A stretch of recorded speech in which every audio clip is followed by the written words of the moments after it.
Placard সম্বলিত আপনার উপকরণ নিয়ে গোটা তিনেক কর্মীকে আটক হতে দেখেছি মোহাম্মদপুর এলাকায়।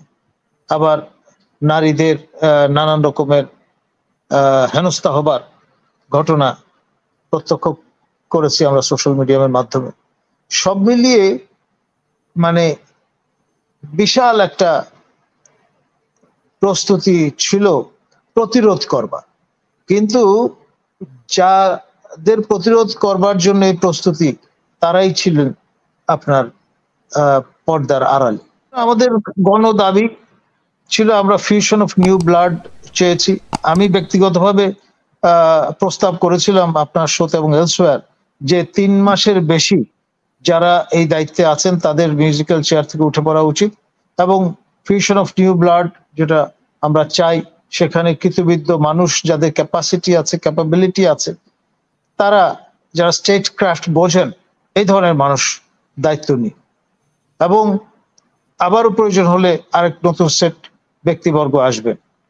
কিন্তু বয়সের ভারে নুব্জ কিংবা আপনার ন্যূনতম অভিজ্ঞতা নেই how to run the show, আপনি নাম প্রযুক্ত করলেই তো হবে না।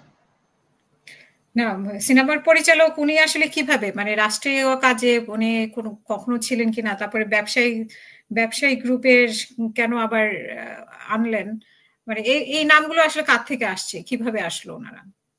দেখুন, বেসিক্যালি এখানে তো আপনার পক্ষ 3টি। একটি আমাদের দেশপ্রেমিক সেনাবাহিনী, আরেকটি হচ্ছে আমাদের সমন্বয়ক বৃন্দ, ছাত্র, এবং আরেকটি হচ্ছে আমাদের দি personality, the cult, Nobel laureate professor Yunus.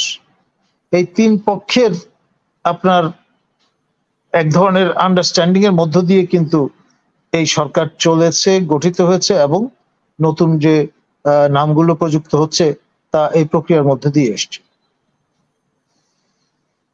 এই প্রক্রিয়ার মধ্যে দিয়ে এসেছে। তো যাই হোক, আমি আরেকটা বিষয় যে অনেক প্রস্তুতি দেখেছি আমরা ফেসবুকে যে আজকের দিনটিতে কিভাবে আওয়ামী লীগ তাদের নূর হোসেন দিবস উদযাপন করবে, কিন্তু শেষমেশ আমরা সেটা দেখিনি, মানে মাঠে সেটা অনুপস্থিত দেখেছি, কিন্তু আমরা ফেসবুকে গত 2-1 দিন থেকে বেশ প্রচারণা দেখেছি। ইভেন শেখ হাসিনার যে নতুন ভিডিও কল সেটাতেও আমরা শুনেছি। তো শেষ পর্যন্ত কেন এরকম ভরাডুবি হলো আওয়ামী লীগের মাঠে, কেন ভরাডুবি? দেখুন, যা কিছু আমরা দেখছি তাই তো বাস্তব চিত্রটা। আপনার এমনকি সোশ্যাল মিডিয়ামে এমন আহ্বানও দেখেছি লিখিত, বিপ্লব বড়ুয়া স্বাক্ষরিত, যে আওয়ামী লীগের এই প্রোগ্রামটি প্রত্যাহার করা।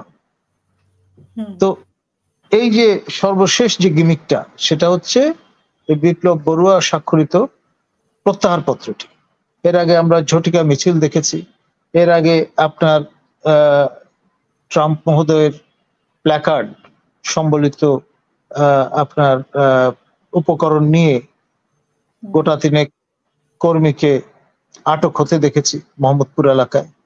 আবার নারীদের নানান রকমের হেনস্থা হবার ঘটনা প্রত্যক্ষ করেছি আমরা সোশ্যাল মিডিয়ামের মাধ্যমে। সব মিলিয়ে মানে বিশাল একটা প্রস্তুতি ছিল প্রতিরোধ করবার, কিন্তু যাদের প্রতিরোধ করবার জন্য এই প্রস্তুতি তারাই ছিলেন আপনার পর্দার আড়ালে। যা কিছু লড়াই তারা করেছেন সেটা আপনার সোশ্যাল মিডিয়াম এবং আমাদের প্রতিবেশী রাষ্ট্রের কিছু লবির কল্যাণে তা নানানভাবে সম্প্রচারিত হয়েছে। যত গর্জেছে তত বর্ষে।